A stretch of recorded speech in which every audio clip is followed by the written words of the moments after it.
नमस्कार साथियों, current affairs में आपका स्वागत है। हाल ही में हमारे देश के मत्स्य पालन, पशुपालन और डेयरी मंत्री ने संसद में कहा कि प्रधानमंत्री मत्स्य संपदा योजना के माध्यम से फिशरीज के क्षेत्र में यानी मत्स्य पालन के क्षेत्र में एक रिवॉल्यूशन आया है, एक क्रांति आया है।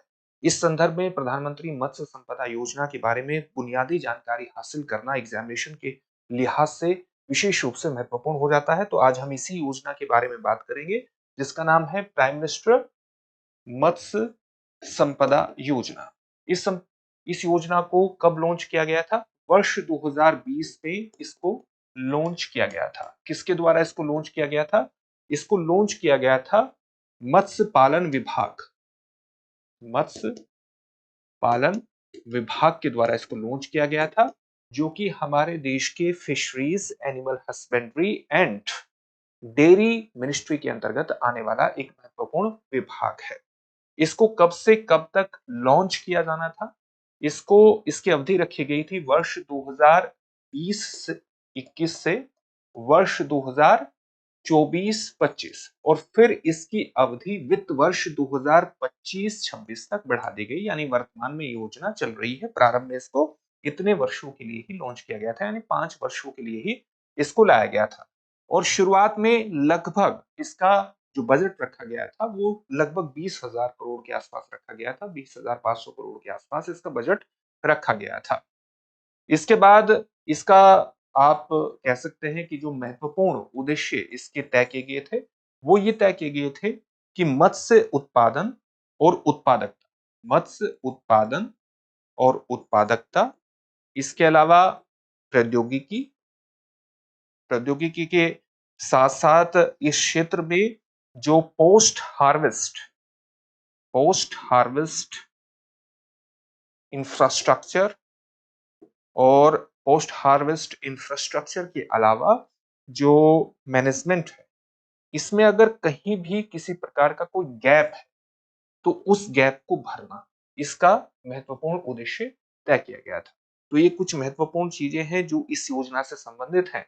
और साथ ही इस योजना के बारे में जो भी प्रशिक्षण, इस योजना से संबंधित जो भी ट्रेनिंग दी जानी थी या जो कैपेसिटी बिल्डिंग किया जाना था या मैनेजमेंट के लिए जो प्रबंधन से संबंधित लोगों को शिक्षित किया जाना था, उसके लिए एक नोडल एजेंसी भी बनाई गई। नोडल एजेंसी किसको बनाया गया? राष्ट्रीय मत्स्य विकास बोर्ड, इसको नोडल एजेंसी बना दिया गया। अच्छा, इस योजना के माध्यम से किस प्रकार की उपलब्धियां हासिल की गई है? अगर हमारे देश के मंत्री ने, जो इस मंत्रालय से संबंधित हैं, उन्होंने ये कहा है कि इसने मत्स्य पालन के क्षेत्र में एक क्रांति उत्पन्न कर दी है, तो इसकी कुछ उपलब्धियों पर चर्चा करना जरूरी है। जैसे इस योजना के माध्यम से कुछ महत्वपूर्ण लक्ष्य तय किए गए थे। एक लक्ष्य ये था कि मत्स्य उत्पादन के क्षेत्र में जो हमारा एक राष्ट्रीय औसत है, जलीय कृषि, जलीय कृषि के क्षेत्र में जो हमारा एक राष्ट्रीय औसत है कि हम 3 टन प्रति हेक्टेयर के माध्यम से जलीय खेती को उत्पन्न करते हैं, एक्वाकल्चर को उत्पन्न करते हैं, इसके उत्पादन को 5 टन पर हेक्टेयर तक बढ़ाना। तो इसमें हमने कहां तक उपलब्धि हासिल की है? इसमें हमने फरवरी 2025 के आंकड़े के अनुसार जो उत्पादन दक्षता है उसको 4.7 टन पर हेक्टेयर तक बढ़ा। तो ये इस योजना की एक महत्वपूर्ण उपलब्धि है, आप निश्चित रूप से कह सकते हैं। साथ ही इसके अंतर्गत एक लक्ष्य ये रखा गया था कि जो प्रति व्यक्ति उपभोग है, प्रति व्यक्ति उपभोग है मछलियों के अंतर्गत, उसको 5-6 किलोग्राम प्रति व्यक्ति से बढ़ा करके 12 किलोग्राम प्रति व्यक्ति तक लाना है। और फरवरी 2025 के आंकड़े के अनुसार 12-13 किलोग्राम प्रति व्यक्ति इस उत्पादन को या इस उपभोग को ले आया गया है। इसके अलावा कुछ और महत्वपूर्ण लक्ष्य इस क्षेत्र में आर्थिक मूल्य वृद्धि के अंतर्गत आप देख सकते हैं। आर्थिक मूल्य वृद्धि के अंतर्गत क्या लक्ष्य था? जैसे एक लक्ष्य ये रखा गया था कि पोस्ट हार्वेस्ट जो हानि होती है, पोस्ट हार्वेस्ट के बाद, यानी फसल के एक तरह से उत्पादन के बाद, मत्स्य उत्पादन के बाद, या मछुआरे जब मछली को पकड़ करके ले आते हैं, उसके बाद उसकी मार्केटिंग और मैनेजमेंट के अंतर्गत जो हानि होती है, उस हानि को, जो कि 20-25% हानि का रिकॉर्ड था, उसको 10% तक लेकर के आना है। और दिसंबर 2024 का जो आंकड़ा हमारे पास है उसके अनुसार इस हानि को ऑलरेडी 10 से 15% की कमी पर ले आया गया है। तो ये भी इसकी एक महत्वपूर्ण सफलता है। इसके अलावा भारत जो मछली उत्पादन के क्षेत्र में आप देखेंगे, भारत दुनिया का दूसरा सबसे बड़ा मछली उत्पादक देश बनकर के उभरा है और दुनिया में जितना मछली उत्पादन होता है उसका 8% उत्पादन भारत में ही होता है। तो आप देख सकते हैं कि मछली उत्पादन के क्षेत्र में एक वैश्विक शक्ति बनकर के भारत उभरा है। इसके अलावा कुछ और महत्वपूर्ण लक्ष्य तय किए गए थे जो कि रोजगार के संदर्भ में थे। अगर आप इस सेक्टर को इतना बड़ा निवेश देंगे तो जाहिर सी बात है कि उसमें रोजगार भी उत्पन्न होना चाहिए। तो रोजगार के संदर्भ में ये लक्ष्य तय किया गया था कि प्रत्यक्ष और अप्रत्यक्ष रूप से इस क्षेत्र में आपको 55 लाख लोगों को रोजगार उत्पन्न करना है। दिसंबर 2024 के आंकड़े के अनुसार अभी तक मत्स्य पालन के साथ साथ मत्स्य पालन और जलीय कृषि से संबंधित गतिविधियों को अगर आप जोड़ दें, जलीय कृषि से संबंधित गतिविधियों को अगर आप जोड़ देंगे तो इस क्षेत्र में लगभग 58 लाख का रोजगार उत्पन्न हुआ है। तो ये भी आप देख सकते हैं कि अलग अलग जो टारगेट्स रखे गए थे न केवल उनको पूरा किया गया है बल्कि टारगेट से आगे बढ़कर के इस क्षेत्र में प्रदर्शन किया गया है। यहाँ पर 2-3 शब्दों का मतलब समझना आपके लिए जरूरी है। एक शब्द यहाँ पर आया है, हो सकता है कुछ स्टूडेंट्स इनका मतलब जानते हो, जलीय खेती या जलीय कृषि। इसको कई बार आप एक्वाकल्चर के नाम से भी संबोधित करते हैं। एक्वाकल्चर इसका मतलब क्या होता है? सभी प्रकार के जलीय वातावरण, किसी भी प्रकार का, चाहे तालाब हो चाहे कहीं और, सभी प्रकार के जलीय वातावरण में मछली, शंख, शैवाल और अन्य जीवों का क्या करना है? प्रजनन,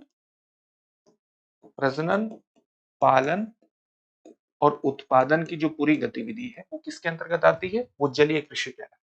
इसके अलावा जो जहां तक हम मत्स्य पालन की बात करते हैं तो मत्स्य पालन में सामान्यतः हम क्या कर देते हैं? हम कृत्रिम तरीके से मछलियां, कृत्रिम तरीके से क्या करते हैं?